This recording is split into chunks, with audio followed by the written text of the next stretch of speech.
2026 को फर्स्ट भिडियोमा तपाईहरु सबजनालाई स्वागत छ। आई होप सबैजना फिट एन्ड फाइन हुनुहुन्छ होला, नयाँ वर्ष रमाइलोसँगले मनाउनु पनि भयो होला र यही भिडियोको मार्फतबाट सबजनालाई ह्यापी न्यू इयर पनि भन्न चाहन्छु।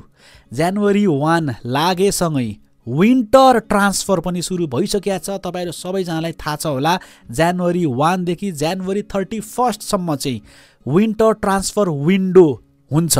सो आजको भिडियोमा हामी ट्रान्सफर्सहरुको बारेमा कुरा गर्छौं। अहिले सोशल मिडियामा सबैभन्दा धेरै ट्रान्सफर्सको चर्चा, ट्रान्सफर रुमर्सहरु, ट्रान्सफरको हल्लाहरु बार्सेलोनाको बारेमा आइरहेको छ। सो यो भिडियोमा हामी बार्सेलोनाको ट्रान्सफर्सहरुको बारेमा कुरा गर्छौं। च्यानलमा नयाँ हुनुहुन्छ भने सब्स्क्राइब गरिहाल्नु होला, पूरा भिडियो हेर्नु होला। बार्सेलोनाको के छ त ट्रान्सफर्सको चर्चाहरु, रियलिस्टिक अनरियलिस्टिक हरेक प्रकारको रुमर्सहरुको बारेमा आजको भिडियोमा हामी एकदम डिटेलमा कुरा गर्ने छौं। भिडियोको सुरुवातमा म बार्सेलोनाको फ्यान्सहरुसँग एउटा सानो रिक्वेस्ट चाहिँ गर्न चाहन्छु है। बार्सेलोनाको फाइनान्शियल स्ट्याटस अझै पनि त्यस्तो स्ट्रङ भइसकेको छैन। बार्सेलोना फाइनान्शियली अहिले पनि त्यस्तो काबिल छैन कि उसले धेरैवटा खेलाडीहरु अथवा राम्रो खेलाडीहरु अफोर्ड गर्न सकोस्। सो प्लिज मार्केटमा सोशल मिडियामा अहिले जति पनि चर्चा चलिरहेको छ, कति खेलाडीहरुको बारेमा चाहिँ लिंक भइरहेछ, बार्सेलोनासँग उनीको नाम लिंक भइरहेछ, त्यो सबै कुरामा नपत्याउनु होला, त्यो रुमर्सको पछाडी नलाग्नु होला। बार्सेलोनाले ती खेलाडीहरु मध्ये धेरैलाई अफोर्ड नै गर्न सक्दैन। सो यो भिडियो तपाईहरुले डिटेलमा लास्टसम्म हेर्नु होला। म हरेक ट्रान्सफरको रुमर्सहरु कुन रियलिस्टिक छन्, कुन अनरियलिस्टिक छन्, कुनलाई बार्सेलोनाले रियली अफोर्ड गर्न सक्छ र ल्याउने चान्सेस पनि म्याक्सिमम छ, त्यो सबैको बारेमा चर्चा गर्छु। र सुरुवात गरौँ बार्सेलोनाको डिफेन्सको प्रब्लम र डिफेन्सको ट्रान्सफर टार्गेट्सहरुबाट। हामी सबैजनालाई थाहा छ लास्ट सिजनको मेन खेलाडी इनिगो मार्टिनेजले बार्सेलोना छोडेर गइसके पछाडी र रिसेन्टली क्रिस्टेन्सेन पनि इन्जर्ड भइसके पछाडी बार्सेलोनामा योपालि डिफेन्सको एकदमै ठूलो नै प्रब्लम भइरहेछ।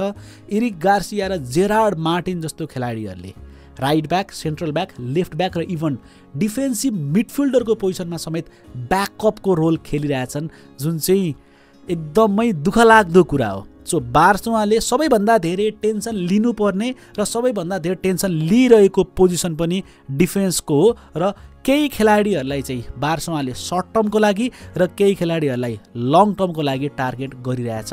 Let's talk about those targets. सबैभन्दा पहिला सुरुवात गरौँ बास्टोनीबाट। यो लास्टको एक हप्तादेखि सायद हामी सबैजनाले ब्याक टु ब्याक रुमर्सहरु सुनिरहेछौं होला कि बास्टोनी चाहिँ बार्सेलोना आउन सक्छ अथवा बार्सेलोनाले बास्टोनी किनेर ल्याउँछ होला भनेर, जुन चाहिँ एकदमै अनरियलिस्टिक ट्रान्सफर रुमर्स हो।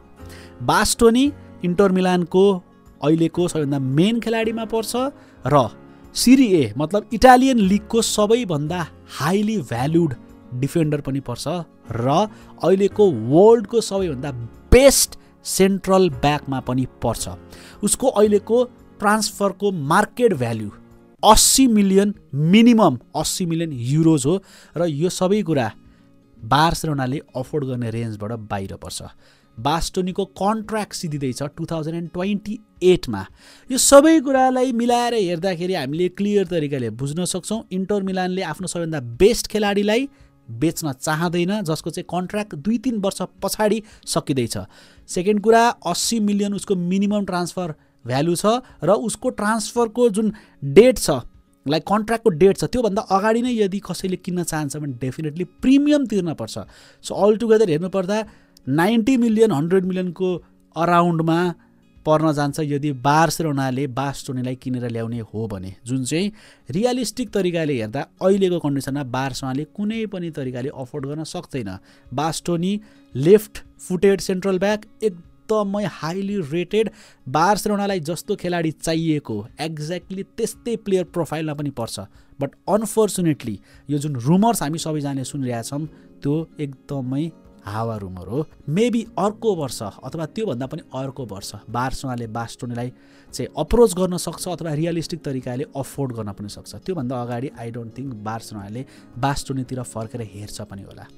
अर्को एउटा ट्रान्सफर रुमर्स हामीले एकदमै ज्यादा नै देखिरहेको भनेको मार्क गुए, जो चाहिँ प्रिमियर लिगको अहिलेको one of the highly rated central back हो, जसको पछाडि हात धोएर लिभरपुल परिरहेछ, रियल मैड्रिड परिरहेछ, इभन बायर्न म्युनिक पनि परिरहेछ र अहिले रिसेन्टमा बार्सेलोनाको पनि एकदमै ज्यादा नै रुमर्स आइरहेछ। यो एउटा ट्रान्सफर एक लेभलसम्म रियलिस्टिक हुन सक्छ। गुइएको मार्केट भ्यालु पनि अन्डर 40 मिलियन्स छ, बार्सेलोनाले अफोर्ड गर्न सक्ने नै रेन्ज हो त्यो। र प्लेयर प्रोफाइल भन्नुपर्दाखेरि पनि बार्सेलोनालाई चाहिने टाइपकै खेलाडी हो। उसको हाइट एकदमै राम्रो छ, स्ट्रेन्थ एकदमै दामी छ र एक्सपिरियन्स छ, प्लेइङ टाइम एकदमै रेगुलर रूपमा खेलिरहेछ, हाइली रेटेड छ। तर दुःखको कुरा के हो भनेदेखि यदि बार्सेलोनाले गुइएलाई लिएर आउने हो भनेदेखि रियल मैड्रिड, बायर्न म्युनिक र लिभरपुल जस्तो टिमहरूसँग कम्पिट गर्नुपर्छ र अहिलेको कन्डिसनमा मलाई लाग्दैन, सायद तपाईँहरूले पनि यो कुरा बिलिभ गर्नुहुन्छ होला, तपाईँलाई पनि थाहा छ होला कि बार्सेलोनाले फाइनेन्सियली लिभरपुलसँग, रियल मैड्रिडसँग, इभन बायर्न म्युनिकसँग कम्पिट गर्न सक्दैन। स्यालेरीमा गएर डेफिनेटली बार्सेलोना चुक्छ। सो यो एउटा ट्रान्सफर एउटा लेभलमा रियलिस्टिक भए तापनि फिजिबिलिटीको आधारमा भन्दाखेरि मार्क गुए राम्रो ट्रान्सफर भए तापनि बार्सेलोना आउने चान्सेस मैले एकदमै कम देखेको छु। अर्को पनि एउटा सेन्ट्रल ब्याक जुन चाहिँ लेफ्ट फुटेड हो, एकदमै हाइली रेटेड, बार्सेलोनाको जुन प्रोफाइल छ लेफ्टबाट खेल्ने, लेफ्ट फुटेड, पर्फेक्टली मिट गर्ने र एकदमै ज्यादा रियलिस्टिक ट्रान्सफर पाउ टोरेस, जो चाहिँ एस्टन विलाबाट खेल्छ। मार्केट भ्यालु अराउन्ड 20 देखि 30 मिलियन्स म्याक्सिमम हो, जसको कन्ट्र्याक्ट पनि 27-28 कहिले सिधिँदैछ। र बार्सेलोनाले चाह्यो भनेदेखि उसलाई लिएर आउन सक्छ। बार्सेलोना जस्तो खेलाडी चाहिएको हो, त्यो प्लेइङ प्रोफाइल पनि मिट गर्छ, स्पेनिस पनि हो।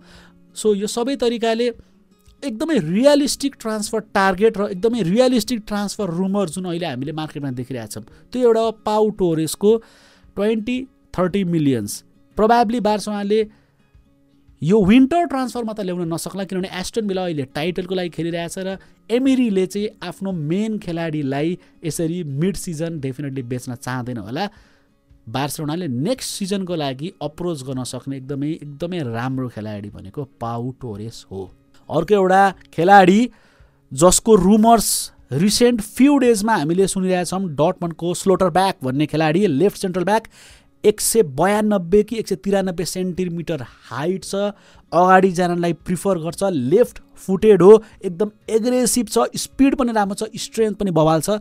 बार्सेलोनालाई एक्ज्याक्टली फिट हुने प्रोफाइल हो, किनभने उसको बल डिस्ट्रिब्युसन जुन क्यापेबिलिटी पनि एकदमै बवाल छ। राम्रो डायगोनल पास, भर्टिकल पास, जे पास भन्नुहुन्छ सबै कुरा उसले डेलिभर गर्न सक्छ।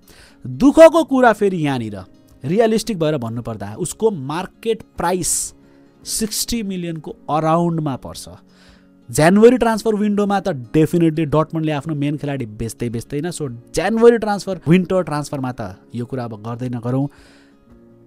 नेक्स्ट समर ट्रान्सफरको लागि यो कुरा हामीले गर्न सक्छौँ। फ्युचरको लागि बार्सेलोनाले यो खेलाडीलाई अप्रोच गर्न सक्छ, बट स्टिल 60 मिलियनको अराउन्डमा मार्केट भ्यालु भनेको बार्सेलोनाले अफोर्ड गर्ने भन्दा अलिकति ज्यादा हो मेरो विचारमा। So I don't think still बार्सेलोनाले एउटा सेन्ट्रल ब्याकको लागि 60 मिलियन भन्दा माथि खर्च गर्न सक्छ होला। सो चाहने हो भने यदि बार्सेलोनाको एकदमै प्राइमेरी टार्गेट हो, हामीले त जसरी पनि एउटा एकदमै वर्ल्ड क्लास सेन्ट्रल ब्याक चाहिन्छ जसले चाहिँ लेफ्ट फुटेड हो, जसले चाहिँ लेफ्टबाट खेल्न सकोस्, राम्रोसँगले पास खेल्न सकोस्, पाउ कुबार्सीहरूसँग चाहिँ राम्रोसँगले उसले चाहिँ कम्बिनेसनमा खेल्न सकोस्, यो सबै कुरालाई चाहिँ मिट गर्ने एउटा सेन्ट्रल ब्याक चाहिन्छ भनेर इन्भेस्ट गर्ने हो भने डेफिनेटली स्लोटर ब्याक एउटा एकदमै राम्रो अप्सन हुनसक्छ।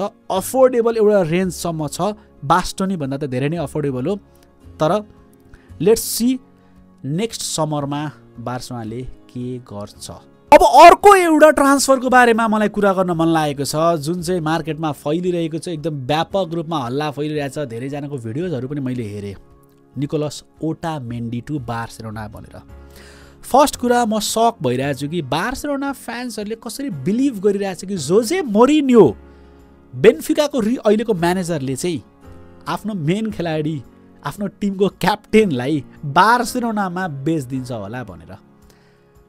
ओटामेन्डी क्याप्टेन हो, ओटामेन्डी बेन्फिकाको मेन खेलाडी हो र म्यानेजर छ जोजे मोरिन्यो। सो एक तरिकाले हेर्दा यो ट्रान्सफर पोसिबल मैले देख्दिनँ। अर्को साइडबाट हेर्दाखेरि 37-38 इयर्सको भइसकेको छ ओटामेन्डी।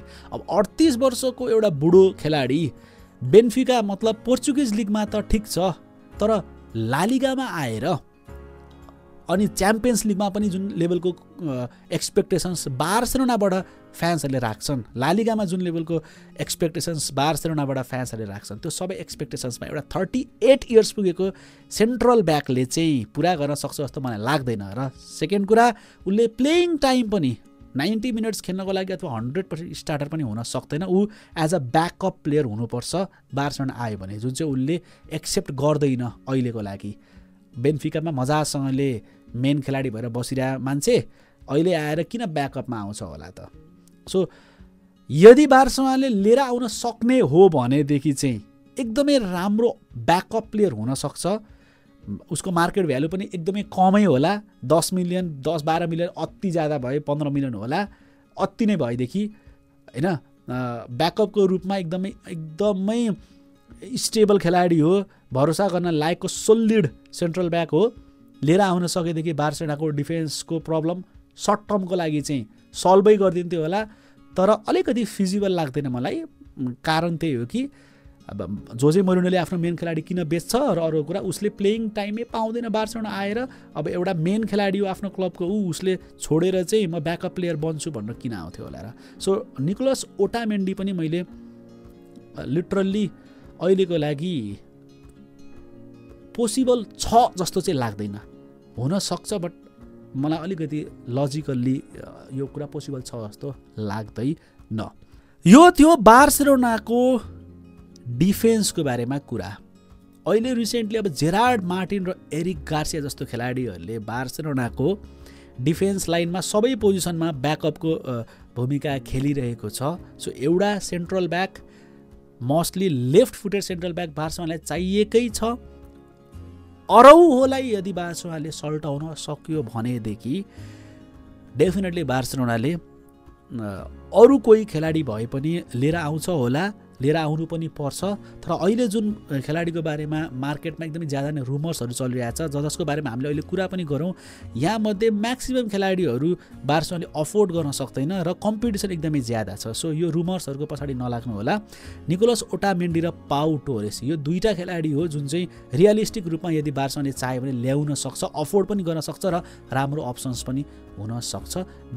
बाँकी खेलाडीहरूको रुमर्स भनेको जस्ट यत्तिकै मिडियाबाजी मात्रै हो। बाँकी बार्सेलोनाको सबैभन्दा गुड न्युज भनेको मिडफिल्डरमा तपाईँहरू सबैजनाले सुनिसक्नुभयो होला। हिजो मात्र मैले पनि यो न्युज थाहा पाएँ। गोरेट्स्का जो चाहिँ बायर्न म्युनिखबाट खेल्छ, जर्मन मिडफिल्डर, उसले चाहिँ मलाई बार्सेलोनाबाट खेल्न मन छ अन्डर ह्यान्सी फ्लिक भनेर ओपनली कन्फेस गरेको रहेछ। उसको कन्ट्र्याक्ट सिद्धिए पछाडि मतलब नेक्स्ट सिजनको लागि चाहिँ उसले बार्सेलोनाबाट खेल्न मैले अपर्च्युनिटी पाएँ भने म खेल्छु भनेर भने रहेछ, जुन चाहिँ एकदमै राम्रो न्युज हो। बार्सेलोनाले फ्रीमा यदि गोरेट्स्का जस्तो खेलाडीलाई लिएर आउन सक्यो भनेदेखि अहिले क्यासाडो अथवा बर्नाल दुईटा मध्ये एउटा खेलाडीलाई चाहिँ बार्सेलोनाले बेच्न सक्छ। क्यासाडोलाई त झन्डै यही सिजनको सुरुवात नै बेच्न खोजेको पनि थियो। सो यदि गोरेट्स्का फ्रीमा लिएर आयो भने डेफिनेटली अर्को सिजन बार्सेलोनाले मोस्ट प्रोबाब्ली क्यासाडोलाई नै बेच्छ र 30-40 मिलियन त्यहाँबाट उसले कमाउँछ पनि। र गोरेट्स्का भनेको क्यासाडोबाट डेफिनेटली अपग्रेड हो अहिलेको लागि, सर्ट टर्मको लागि त अरू 1-2 वर्षको लागि। सो मिडफिल्डमा प्रब्लम सल्भ पनि गर्छ उसले र पैसा पनि कमाउँछ बार्सेलोनाले। सो यदि गोरेट्स्का आउने कन्फर्म भयो अथवा ह्यान्सी फ्लिकले लिएर आउँछु भनेर इन्ट्रेस्ट देखायो भने गोरेट्स्काले पनि इन्ट्रेस्ट देखाइरहेछ। यो एउटा एकदमै राम्रो न्युज हो। अर्को एउटा एकदमै बब्बाले न्युज मेन भनेको चाहिँ फरवार्डको पोजिसनमा लेभान्डोस्कीको रिप्लेसमेन्ट जो बार्सेलोनाले खोजिरहेछ, डुसान भ्लाहोभिकले चाहिँ आउन सक्ने चान्सेस म्याक्सिमम छ एज अ फ्री एजेन्ट हैन। योभन्दा अगाडि पनि लास्ट सिजन पनि डुसान भ्लाहोभिकसँग चाहिँ बार्सेलोनाको लिङ्क भएको हो, चर्चा भइरहेको ट्रान्सफरको बारेमा।